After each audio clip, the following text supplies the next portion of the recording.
জনসচেতনতায় রাষ্ট্রীয় গণমাধ্যম বিটিভিতে শুরু হয়েছে আইন বিষয়ক নতুন অনুষ্ঠান। এতে সহযোগিতা করছে সুপ্রিম কোর্ট লিগ্যাল এইড। প্রধান বিচারপতির আশা, দেশের মানুষকে আইন নিয়ে সচেতন করবে এমন অনুষ্ঠান। দেশের আইনগুলো এত জটিল যে সাধারণ মানুষ বিপদে না পড়লে আইন জানা সহজ হয় না। শুধু তাই নয়, গণমাধ্যমের আইন নিয়ে অনুষ্ঠানগুলো টকশো ছাড়া অন্য কিছু হয়ে উঠতে পারেনি। এমন বাস্তবতায় দেশের মানুষকে আইন নিয়ে সচেতন করতে সুপ্রিম কোর্ট লিগ্যাল এইডের সহযোগিতায় রাষ্ট্রীয় টেলিভিশন বিটিভিতে শুরু হলো প্রমাণিত অপ্রমাণিত আইনের সহজ পাঠ। অনুষ্ঠান ঘিরে তাই এর পরিকল্পনাকারী বললেন নতুন স্বপ্নের কথা।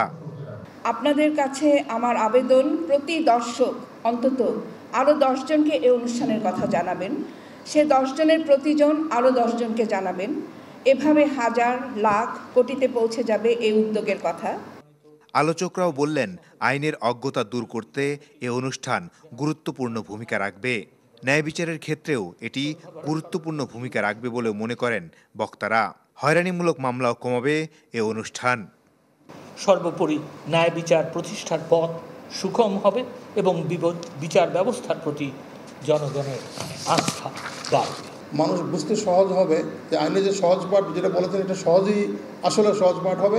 সহজেই মানুষ বুঝে যাবে যে কীভাবে একটি বিষয়টা প্রমাণ করতে হয়। লিগ্যাল অ্যাওয়ারনেস ক্রিয়েট করার মাধ্যমে আমার মনে হয় কিছুটা হলেও আমরা জনগণের দ্বারগোড়ায় আইনি সহায়তা পৌঁছতে পারব।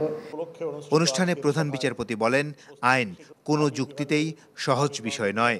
উন্নত দেশে রিয়েলিটি শোয়ের মাধ্যমে আইন শেখানো হয়, কিন্তু আমাদের দেশে তা হয় না।